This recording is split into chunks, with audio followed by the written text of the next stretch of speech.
আসসালামু আলাইকুম ওয়া রাহমাতুল্লাহি ওয়া বারাকাতুহু। আজকে আমরা সহিহ বুখারী প্রথম খণ্ড হাদিস নাম্বার 31 এ নিয়ে আলোচনা করে থাকব। আমরা কিন্তু বৈয়াকারী কথা বলি যাতে আমাদের ভুল কম হয়, আলহামদুলিল্লাহ। সহিহ বুখারী প্রথম খণ্ড হাদিস নাম্বার 31।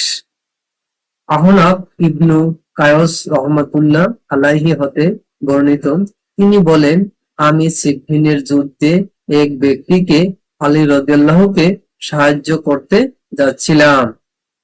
আবু বকর রাদিয়াল্লাহু এর সঙ্গে আমার দেখা হলে তিনি বললেন, তুমি কোথায় যাচ্ছ?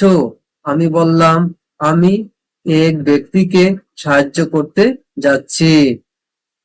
তিনি বললেন, ফিরে যাও, কারণ আমি আল্লাহর রসুল সাল্লাল্লাহু আলাইহি ওয়াসাল্লামকে বলতে শুনেছি যে দুজন মুসলমান তাদের তরবারি নিয়ে মুখোমুখি হলে হত্যাকারী এবং নিহত ব্যক্তি উভয় জাহান্নামে যাবে।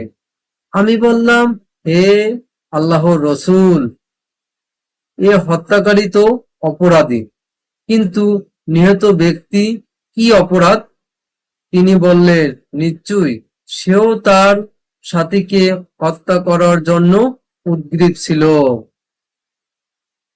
এ হাদিসটি সহিহ মুসলিমে রয়েছে, মুসনাদে আহমদে রয়েছে। আধুনিক প্রকাশনীর যে হাদিস গ্রন্থ রয়েছে এখানে 29 নম্বর হাদিসে রয়েছে। ইসলামিক ফাউন্ডেশন কর্তৃক যে হাদিস গ্রন্থ রয়েছে এখানে 29 নম্বর হাদিসে রয়েছে। আলহামদুলিল্লাহ, আমরা 31 নম্বর হাদিস ক্লাস শুরু শেষ করলাম, আলহামদুলিল্লাহ। আর বেশ করে আমরা একটা কথা বলে রাখি, আমরা অনলাইনের মাধ্যমে কিছু কাজ করে থাকি। এনআইডি